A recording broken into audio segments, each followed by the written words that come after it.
I'm Jason Haskins. I'm the Senior Director of Managed IT Services and Relationship Management.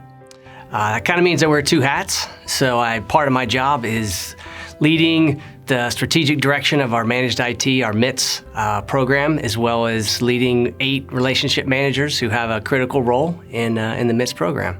What is MITS? MITS stands for Managed IT Services. It is a suite of IT services all bundled together that units can come to OTDI and we can come up with an agreement and we support them. We essentially become their IT department, I should say. So how did MITS begin? Well, it was a merger between some units in 2013 is when it started. And it wasn't called MITS, it was just a merger bringing together some IT shops to find efficiencies, that kind of a thing. And through that process, there were some cost models developed, like how many people does it take to support, IT and that kind of a thing. And so using those cost models, we started to provide IT services to other units. So after the merger, we started to support regional campuses and Wexner Center for the Arts. And then that's when we started to say, well, we're gonna come up with a name for this thing, right? And so MITS is what we landed on. And we have 20 to 25 units, depending on how you count them, right? It is 5 academic colleges we support, all 4 regional campuses, and all of the administrative sort of business units, OHR, business and finance, administration and planning, all the business units at Ohio State, we support them. And even a couple of research units, as well as Wexner Center for the Arts, an art gallery. We support 6,500 people, which accounts for 42% of the academic side of the university. So MITS has certainly grown over the years, and we've grown 1 unit at a time as an opt-in service. People come to us and they wonder, is this something we should do, a good idea for us? And we perform a technical assessment of their environments. We sit down and talk with all their, how things work there, how they leverage IT. And then we give them a cost estimate, right? And we give them a proposal that we could provide these IT services for this much. So we've grown 1 unit at a time. No mandate that people have to come to MITS. It's an opt-in service. And over the years, we've slowly been able to build this program.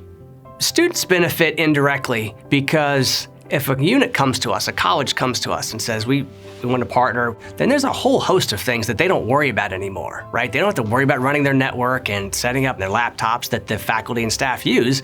And so they're able to redirect their energies towards purely teaching and learning and that part of their mission.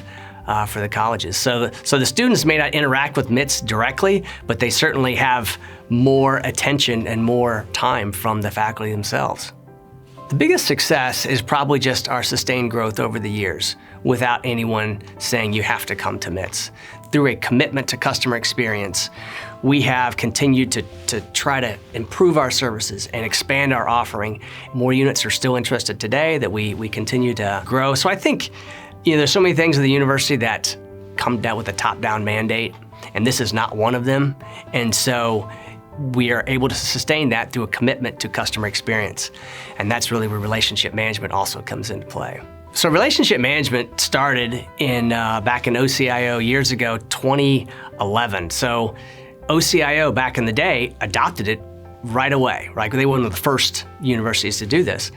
And so there was a core team that was hired, and their job was around customer experience. It was listening to our customers, handling escalations, making things work better, continual service improvement, listening to the customers, right? And taking that feedback internally and then improving our services. We realized that to have that point of contact between the customer and the IT service provider was invaluable. And that was the relationship manager, right? And so you can imagine if a unit comes to MITS, they don't have a help desk anymore. They don't have, a network engineer anymore. They don't have maybe a strategic person that's leading that understanding and how they can leverage IT to make great things happen. That role then is filled by a relationship manager. The relationship managers are almost embedded in the units. They attend lots of meetings, they understand what's going on, they understand the strategic direction of the unit, so then they can come back within OTDI and get the right IT resources to solve their problems. And I've gone and talked to other universities and had conversations around this, and they struggle with central IT service, providing high quality central IT services. And this role of relationship manager is absent often in those cases. And so years ago, the people said, we're gonna commit to customer experience, right? We're gonna have a service management office. We're gonna have relationship management office. We're gonna have marketing communications to support all this. I mean, those are the threads that have really stood the test of time and then contributed to MITS being successful, to relationship management being successful. It's years in the making, and we're still seeing the benefits now. Yeah, the commitment to customer experience is huge. Yeah, you can't underestimate what that means to listen to your customers and to have people committed to listening to your customers and bringing that feedback back and then shaping your offering. It's huge.